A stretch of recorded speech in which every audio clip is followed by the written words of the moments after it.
오늘 살펴볼 말씀은 요한복음 20장 11절에서 18절 말씀입니다.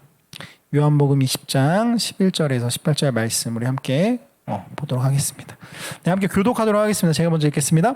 마리아는 무덤 밖에 서서 울고 있더니 울면서 구부려 무덤 안을 들여다보니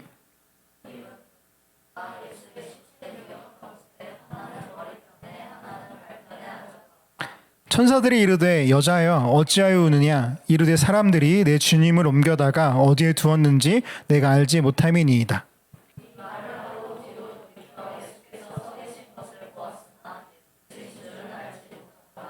예수께서 이르시되 여자여 어찌하여 울며 누구를 찾느냐 하시니 마리아는 그가 동산지기인 줄 알고 이르되 주여 당신이 옮겼거든 어디에 두었는지 내게 이르소서 그리하면 내가 가져가리이다.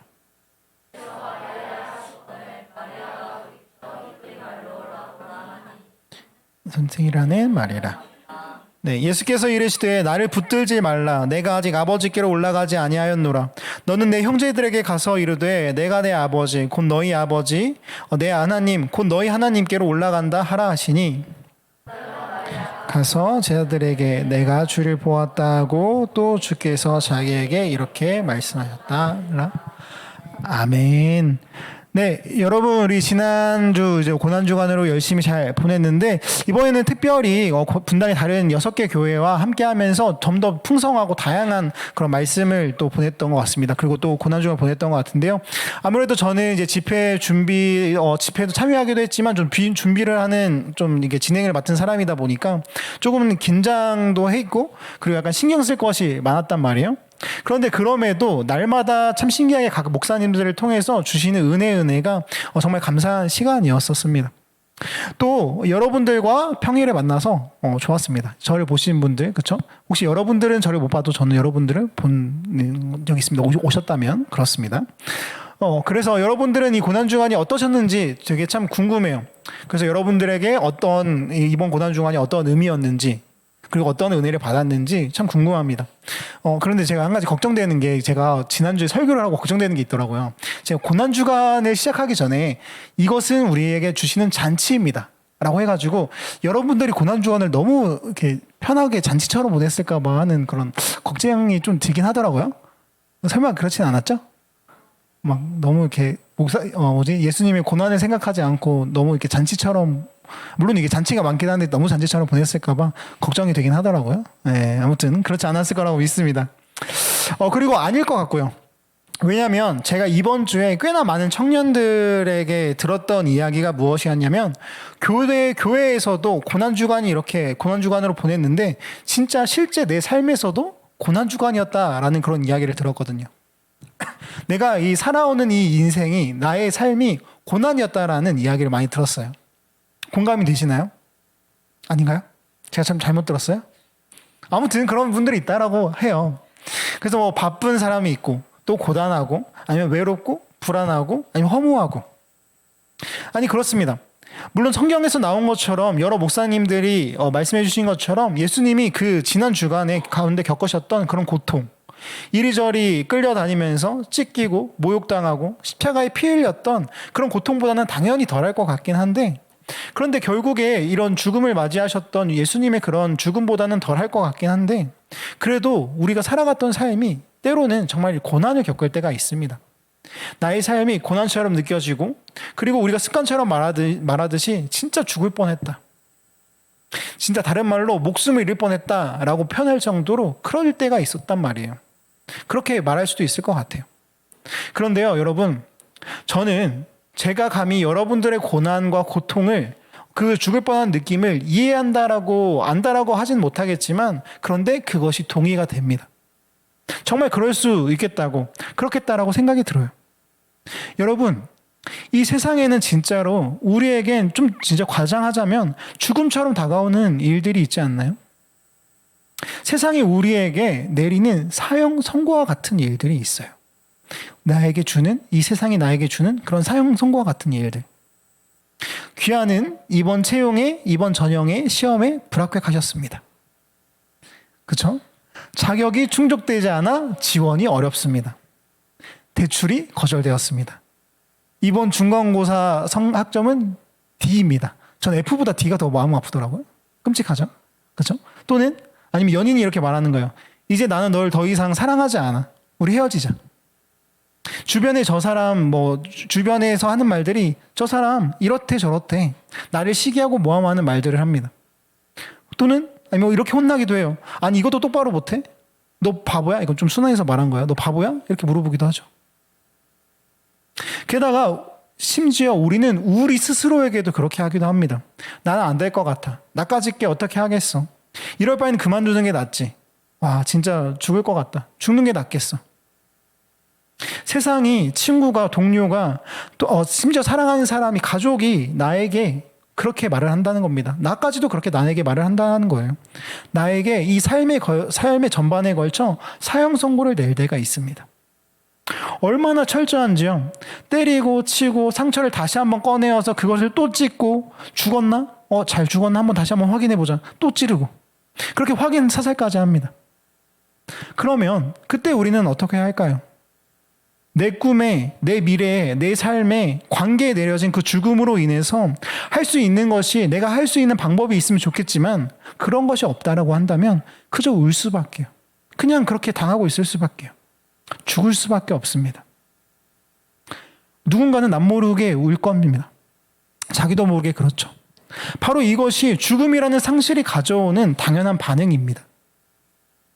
혹시 여러분 장례식에 가본 적이 있다고 한다면 한번 생각해 보세요.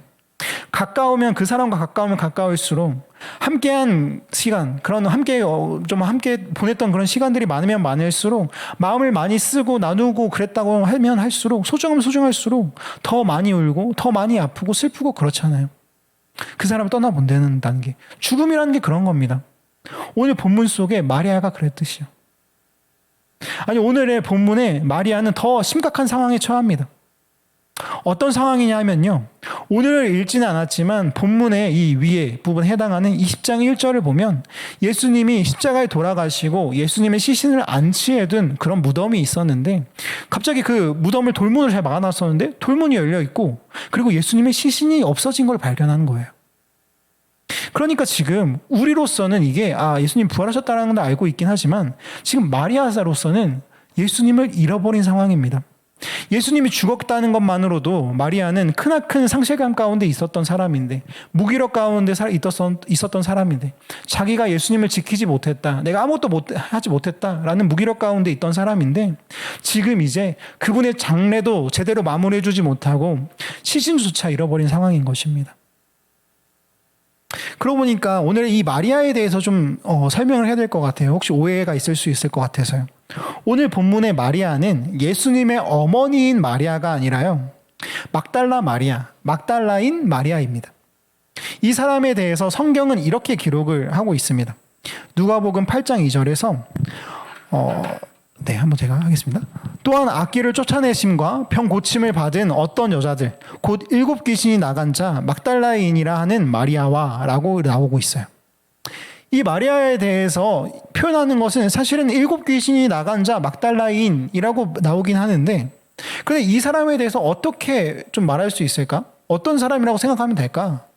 한마디로 표현한다고 한다면 예수님으로 인해서 인생이 변화된 사람, 귀신의 영에 사로잡혀서 악한 권세 가운데 그것에 굴복하면서 살아가다가 예수님을 만나서 예수님으로 인해 이제 예수님을 알게 된, 예수님을 따르게 된, 예수님에게 헌신하게 된 그런 사람인 것입니다.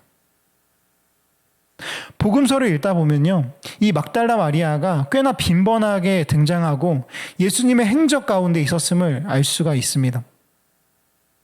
그 열심이, 사랑이 얼마나 큰지 예수님이 죽을 때도 죽은 후에도 함께였고 지금 가장 먼저 예수님을 찾은 사람이 바로 이 사람이었으니까요.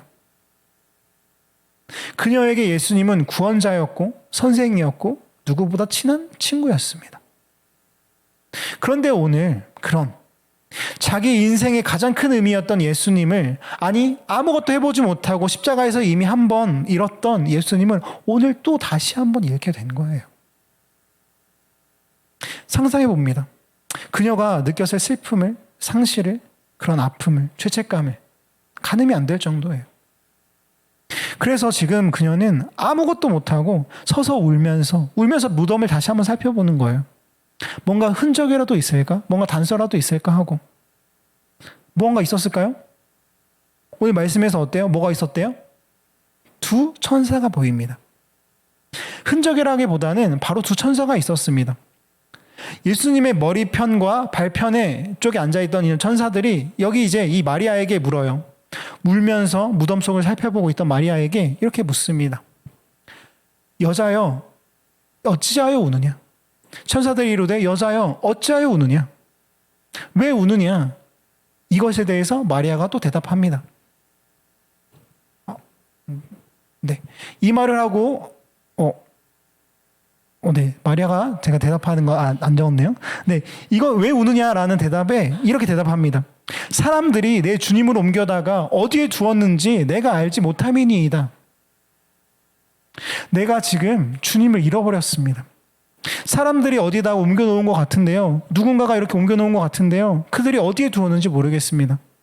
지금 이 마리아가 말하는 이 사람들, 이 시신을 옮겨둔 것 같다라는 이 사람들 누구일까요?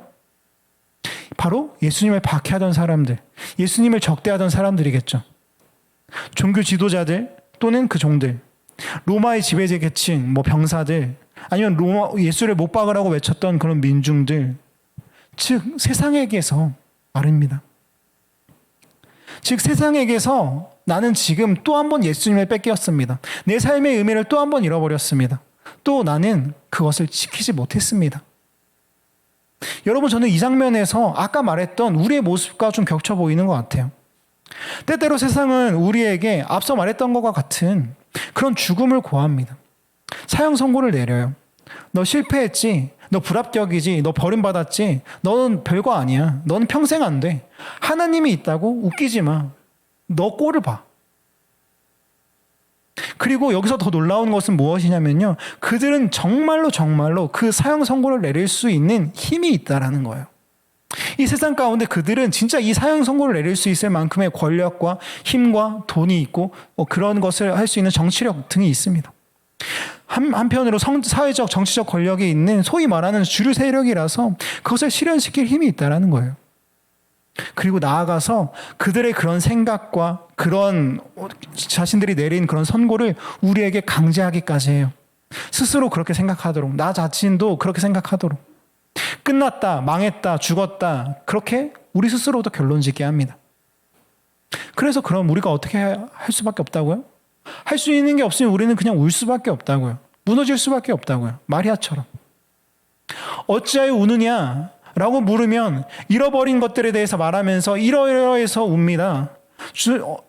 누가 나한테 물어보면 내가 이런 것들을 잃어버려서, 내가 탈락해서, 내가 버림받아서 내 미래가 아무것도 보이지 않아서 그래서 내가 웁니다. 라고 대답할 수밖에요.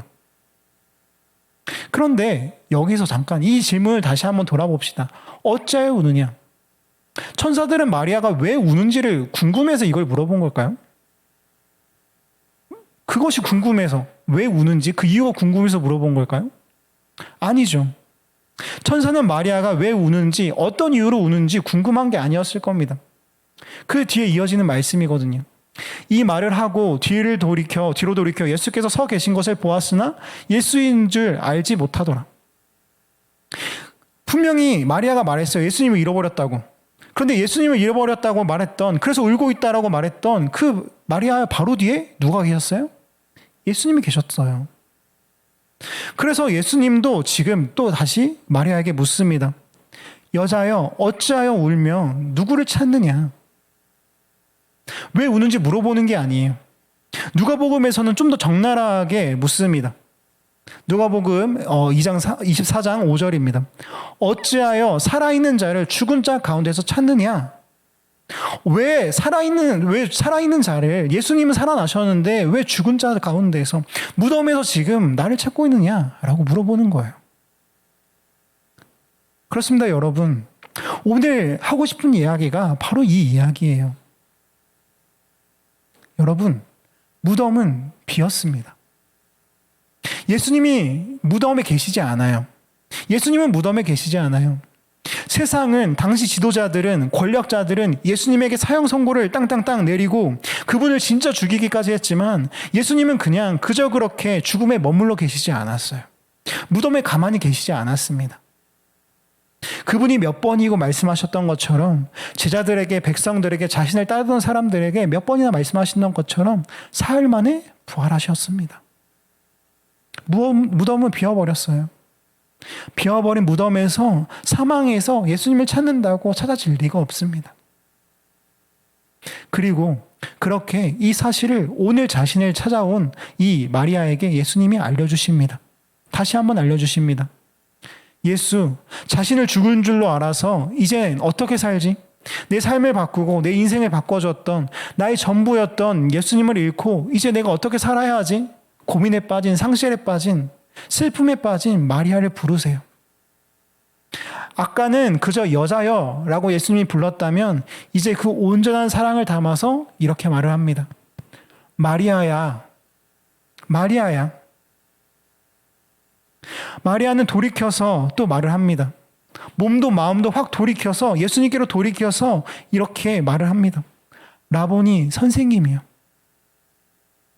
나의 예수님이요. 장면을 한번 그려보세요. 마리아는 어떤 심정이었을까요? 갑자기 그렇게 예수님을 발견하게 되었을 때, 처음에는 알아보지 못했지만 예수님의 마리아라는 말에 예수님을 알아보고 아, 예수님이 살아계셨구나 라고 느꼈던 마리아의 심정을, 사실 여러 가지 감정이 복합적이었을 것 같아요. 기뻤을 것 같기도 하고, 무서웠을 것 같기도 하고, 당황스러웠을 것 같기도 하고, 등등등 이런 모든 감정이 복합적인 이런 감정 가운데 있었을 것 같습니다. 근데 여러분, 그 많은 감정들 가운데 이것만은 분명해요. 그녀는 더 이상 예수님을 잃고 싶지 않았을 거예요. 다시 한번 찾게 된 예수님을 잃고 싶지 않았을 거예요. 십자가에서 잃었고 무덤가에서 또 다시 한번 잃은 줄 알았던 나의 예수님을, 그래서 그녀는 예수님을 꼭 붙잡으려고 했나 봐요. 혹시 또 놓칠까 봐, 꿈은 아닌지 사라져버리지는 않을지 불안해하면서 다시 한번 꼭 붙잡고 싶었나 봐요. 왜냐하면 예수님이 말씀하시거든요. 나를 붙들지 말아라. 근데 이 말을 좀 생각해보면 좀 너무 서운한 말 아니에요? 나를 붙들지 말라니? 나 예수님 좀 좋아가지고 예수님을 찾아가지고 혹시 놓칠까 봐 꼭 붙잡는데? 좀 서운한 말입니다. 예수님이 얼마나 울면서 얼마나 간절하게 예수님을 찾았는데, 이제 드디어 발견했는데 왜 그러신 거지? 뭔가 부활하셔가지고 약간 세상의 것이 닿으면 안 됐나? 근데 또 그건 아닌 것 같아요. 왜냐하면 이 다음에 도마에게서 예수님이 이제 자신을 증거하는 장면이 나오는데, 그때는 여기도 손에도 넣어보고 옆구리도 만져보라고 하잖아요. 그래서 그런 건 아닌 것 같아요. 그리고 또 제자들과 식사도 같이 하시니까 그런 건 아닙니다. 그러면 왜일까요? 예수님의 이 붙들지 말라는 이 말씀 뒤에 그 이유로, 그 근거로 좀 더 어려운 말씀을 하시는데요. 우리 이 부분 함께 읽어보도록 하겠습니다. 우리 한 목소리로 읽겠습니다. 시작. 예수께서 이르시되 나를 붙들지 말라. 내가 아직 아버지께로 올라가지 아니하였노라.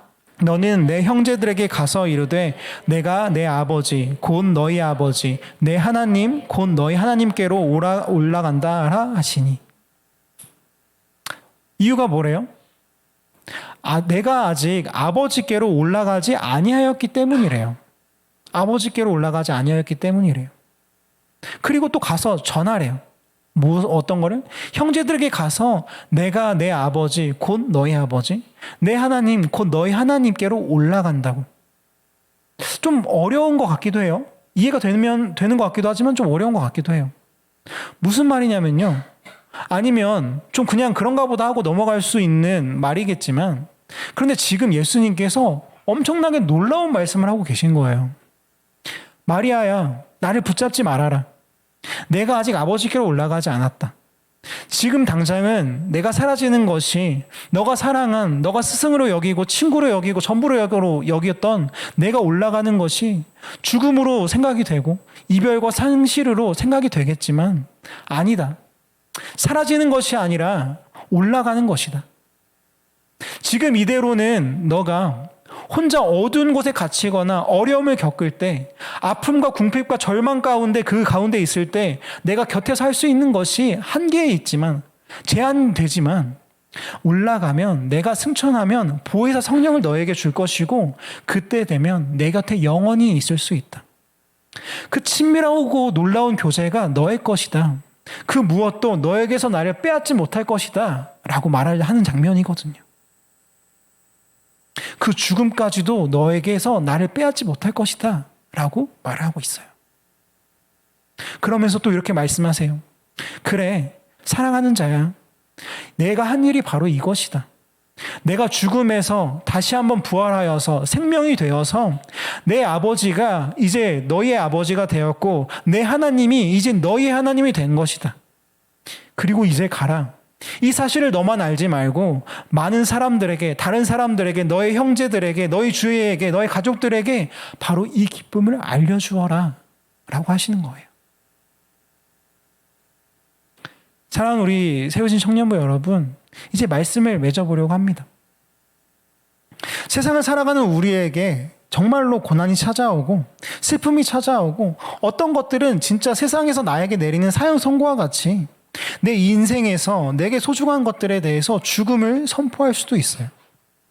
그리고 또 나 스스로도 이제 그만하자, 그만 포기하자, 심하게 말하면 죽는 게 나을까?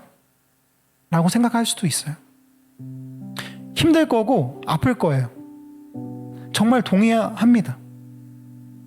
그런데요, 그것이 우리의 존재에 대한, 우리의 인생에 대한 죽음이라는 것에 대해선 동의할 수 없습니다. 그것이 영원한 죽음이 될 것이라는 것에 대해선 동의할 수 없습니다. 예수님께서는 우리의 존재를 지고 우리의 인생을 지고 죽으셨거든요. 아니, 죽으심으로 끝나는 것이 아니라 부활하셔서 이제 무덤이 비어버렸거든요. 여러분, 우리의 인생은 결코 죽음으로 끝나지 않을 것입니다. 세상이 주님께 내린 사형 선고가 그분에게 결코 사형이 되지 않았든 죽음이 되지 못했든 세상이 우리에게 내린 그 사형 선고마저도 우리에게 영원한 죽음을 주지 못합니다. 누가 함께 하시니까요? 예수님이 함께 하시니까요.